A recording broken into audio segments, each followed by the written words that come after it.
ആയിരത്തോളം പേരുടെ രാപ്പകൽ അധ്വാനമാണ് ശബരിമലയെ ക്ലീനായി സൂക്ഷിക്കുന്നത്. പ്രതിദിനം 45 ലോഡ് മാലിന്യമാണ് വിശുദ്ധസേന സന്നിധാനത്തു നിന്നും നീക്കം ചെയ്യുന്നത്.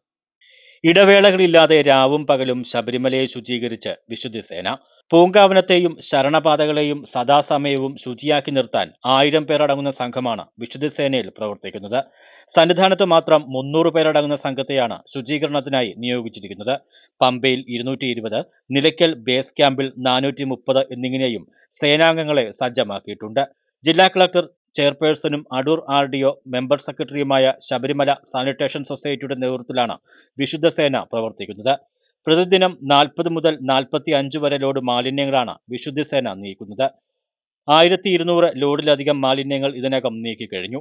മാലിന്യം ശേഖരിക്കാനായി സന്നിധാനം, പമ്പ, നിലയ്ക്കൽ എന്നിവിടങ്ങളിലായി 24 ട്രാക്ടറുകൾ ഏർപ്പെടുത്തിയിട്ടുണ്ട്. അതതിടങ്ങളിൽ നിന്ന് ശേഖരിക്കുന്ന മാലിന്യം ഇൻസിനറേറ്ററുകളിലേക്ക് കൈമാറുന്നു. ഇതിന് നേതൃത്വം നൽകാൻ ഓരോയിടത്തും സൂപ്പർവൈസർമാരെയും നിയോഗിച്ചിട്ടുമുണ്ട്. തമിഴ്നാട്, സേലം സ്വദേശികളായ ജീവനക്കാരാണ് വിശുദ്ധസേനയിൽ പ്രവർത്തിക്കുന്നത്. ശബരിമലയും പരിസരവും ശുചീകരണം അല്ലെങ്കിൽ ശുചിത്വമായി സൂക്ഷിക്കുന്നതിന് വേണ്ടിയിട്ട് എല്ലാ വർഷത്തെയും പോലെ തന്നെ വിശുദ്ധി സേനാംഗങ്ങൾ ഈ വർഷവും നമ്മുടെ ശബരിമലയിൽ എത്തിച്ചേർന്നിട്ടുണ്ട്.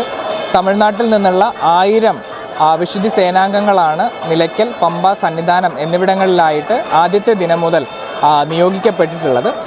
പത്തനംതിട്ട കളക്ടറുടെ നേതൃത്വത്തിലുള്ള അതുപോലെ തന്നെ അടൂർ RDOന്റെ നേതൃത്വത്തിൽ നടത്തുന്ന ശുചിത്വ സേനയുടെ ഏറ്റവും പ്രധാനപ്പെട്ട കർത്തവ്യം എന്ന് പറയുന്നത് ദശലക്ഷങ്ങളായിട്ടുള്ള ഭക്തർ ഒഴുകി വരുന്ന ശബരിമലയും പരിസരവും ശുചീകരണ പ്രവർത്തനങ്ങളിൽ ഏർപ്പെട്ടുകൊണ്ട് അവയെ ശുചിത്വമായിട്ട് സംരക്ഷിക്കുക എന്നുള്ളതാണ്.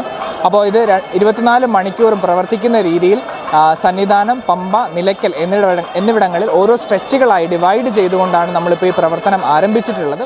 News bureau, Sannidhanam.